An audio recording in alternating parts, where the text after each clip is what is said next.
அலைக்கும் வரஹ்மத்துல்லாஹி தஆலா வபரகாத்துஹு. ஒரு மஜ்லிஸ்ல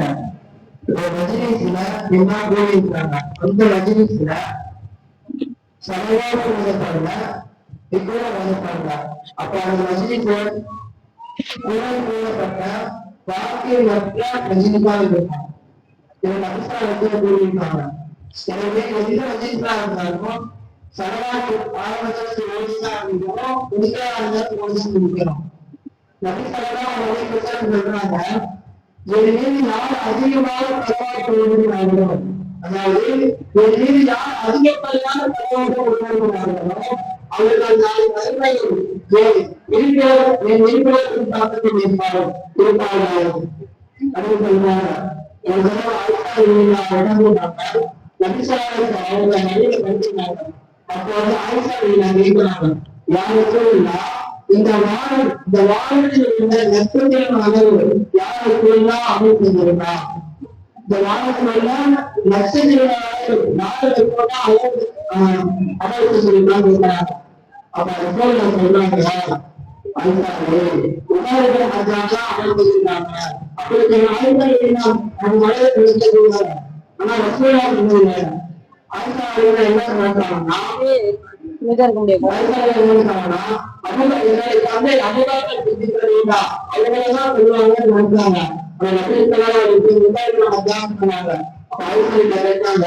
யாருக்கும் இல்லா என்னுடைய தந்தை அமைத்து உள்ளதா, என்னுடைய தந்தை இந்த நட்சத்திரம் அமைத்து உள்ளதா கேட்கும்போது ஐசாவி இந்த மாதங்களும் அமைச்சிருந்தாங்க. ஆனா அபிபாகத்துக்கு அவருக்கு அந்த இது அது சொன்னாங்க. அவங்க முகத்தை கொண்டாந்து சந்தோஷத்தை ஏற்படுகிறது. அதிகமாக நடிப்பெல்லாம் தலைவாக்கு சொல்ல வேண்டும். நபியின் ஒரு தலைவாக்கு சொன்னா அல்லாஹ்வே 10 சவாலை சொல்லுவான். அது மட்டும் இல்ல, நம்மளுக்கு 10 பாவங்களை நடிக்கப்படுகிறது. அப்ப நாளை மறுமையில 10 விதமான ஒரு மந்திரத்தை அவங்களுக்கு நல்லா தரலாம். நம்ம அனைவரும்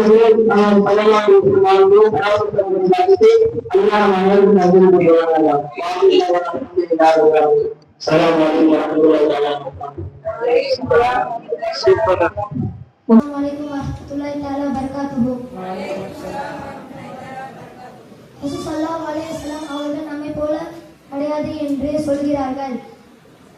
நீங்கள் யாரும் நினைக்காமல் செய்கிறார்கள்.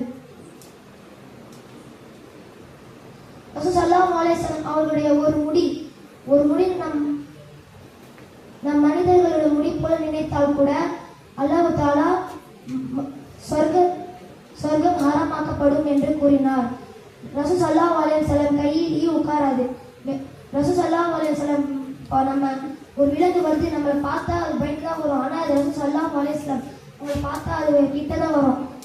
அது மூணாவது, ரசூல் ஸல்லல்லாஹு அலைஹி வஸல்லம் அவங்க வேர்வை கஸ்தூரி மாதிரி இருக்கும். சஹாபாக்கள்லாம் அந்த வேர்வை தான் அத்தராக யூஸ் பண்ணாங்க. ரசூல் ஸல்லல்லாஹு அலைஹி வஸல்லம் வந்து மண்ணில் நடந்தா பாதம் அச்சு படையாது. அதே கல்ல நடந்தா அது அச்சு படையும். ஏன்னா மண்ணில் நடந்தா அந்த மண் வந்து அழிஞ்சிடும். அதே கல்ல நடந்தா அந்த கல் வந்து அச்சு அப்படியே இருக்கும். அதனால ரசூல் ஸல்லல்லாஹு அலைஹி வஸல்லம் கல்லில் அச்சு படுவது படும். ரசூல் ஸல்லல்லாஹு அலைஹி வஸல்லம் அவங்க வாழ்ந்த முழு நாட்களும் ஒரு டைம் கூட கொட்டாய் விட்டதே இல்லை.